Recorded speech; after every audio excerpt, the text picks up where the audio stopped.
Hello friends. Police थाने के भाषा अधिकारी ऑफिसर्स इंचार्ज को संज्ञेय मामले कोग्निजेबल केसेस के बारे में अन्वेषण जांच की जानी है। वह पुलिस अधिकारी संज्ञेय मामलों का कोग्निजेबल केसेस का अन्वेषण जांच किस रूप में की जाएगी, कैसे की जाएगी, उस प्रक्रिया के बारे में बताया जा रहा है। BNSS 2023 की धारा 176 176 के अंतर्गत अन्वेषण जांच इन्वेस्टिगेशन के लिए पुलिस अधिकारी के द्वारा जो प्रक्रिया अपनाई जाएगी उसके बारे में बताया जा रहा है। धारा 176 176 की उपधारा 1 के अंतर्गत यदि पुलिस थाने के भार साधक अधिकारी ऑफिसर इंचार्ज को इत्तला सूचना प्राप्त होने पर या अन्यथा यह संदेह करने का कारण है कि ऐसा अपराध किया गया है जिसका अन्वेषण करने के लिए, जांच करने के लिए धारा 175 के अधीन वह सशक्त है, तो वह पुलिस अधिकारी उस अपराध की रिपोर्ट उस मजिस्ट्रेट को तत्काल भेजेगा जो ऐसे अपराध का पुलिस रिपोर्ट के ऊपर संज्ञान करने के लिए सशक्त है और मामले के तथ्य और परिस्थितियों का अन्वेषण करने के लिए, जांच करने के लिए और यदि आवश्यक हो तो अपराधी का पता चलाने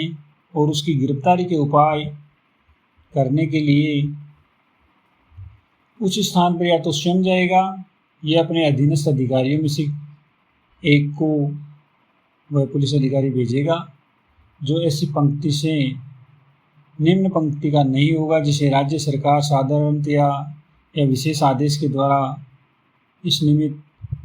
विहित करे, निश्चित करे। परंतु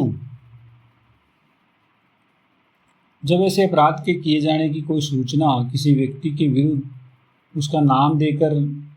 की गई है और मामला गंभीर प्रकार का नहीं है, तब यह आवश्यक नहीं होगा कि पुलिस थाने का भार साधक अधिकारी ऑफिसर इंचार्ज उस स्थान पर अन्वेषण करने के लिए स्वयं जाए या अधीनस्थ अधिकारी को भेजे। यदि पुलिस थाने के भार साधक अधिकारी ऑफिसर इंचार्ज को ये प्रतीत होता है कि अन्वेषण करने के लिए पर्याप्त आधार नहीं है, जांच करने के लिए पर्याप्त आधार नहीं है, तो वह उस मामले का अन्वेषण नहीं करेगा। परंतु यह और कि बलात्संग के अपराध के संबंध में, ऑफेंस ऑफ ए रेप के संबंध में पीड़ित का कथन पीड़ित के निवास पर या उसकी पसंद के स्थान पर और यथासाध्य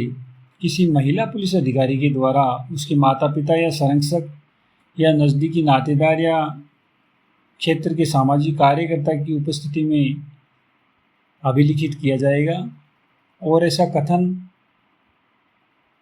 किसी श्रव्य दृश्य इलेक्ट्रॉनिक साधन जिसके अंतर्गत मोबाइल फ़ोन भी है के माध्यम से भी अभिलिखित किया जा सकेगा। धारा 176 की उपधारा 2 के अंतर्गत उपधारा 1 के पहले परंतु के खंड क और ख में वर्णित दशाओं में से प्रत्येक दशा में पुलिस थाने का भार साधक अधिकारी ऑफिसर इंचार्ज अपनी रिपोर्ट में उसके द्वारा उस अपराध की अपेक्षाओं का पूर्णतया अनुपालन न करने के अपने कारणों का कथन करेगा और मजिस्ट्रेट को पाक्षिक दैनिक डायरी रिपोर्ट भेजेगा। उक्त परंतु के खंड 6 में वर्णित दशा में पुलिस अधिकारी सूचना को यदि कोई हो ऐसी रीति से जो राज्य सरकार के द्वारा बनाए गए नियमों के द्वारा अविहित की जाए तत्काल अधिसूचित करेगा। धारा 176 की उपधारा 3 के अंतर्गत किसी ऐसे अपराध के जो 7 वर्ष या अधिक के लिए दंडनीय बनाया गया है, जिस अपराध के अंतर्गत 7 वर्ष से अधिक की सजा का प्रावधान किया गया है के होने से संबंधित प्रत्येक सूचना की प्राप्ति होने पर पुलिस थाने का भारसाधक अधिकारी ऑफिसर इंचार्ज ऐसी तारीख से जो इस संबंध में 5 वर्षों की अवधि के भीतर राज्य सरकार के द्वारा अधिसूचित की जाए, अपराध में न्याय संबंधी साक्ष्य संग्रहण करने के लिए न्याय संबंधी दल को अपराध स्थल पर भेज सकेगा और मोबाइल फ़ोन या किसी अन्य इलेक्ट्रॉनिक युक्ति पर प्रक्रिया की वीडियोग्राफी बनवाएगा। परंतु जहां ऐसे किसी अपराध के संबंध में न्याय संबंधी सुविधा उपलब्ध नहीं है, वहां राज्य सरकार जब तक उस मामले के संबंध में सुविधा नियोजित नहीं हो जाती या राज्य के द्वारा नहीं की जाती है, अन्य राज्य सरकार से ऐसी सुविधा के उपयोग को अधिसूचित कर सकेगी। धारा 176 सीआरपीसी की धारा 157 के समरूप है।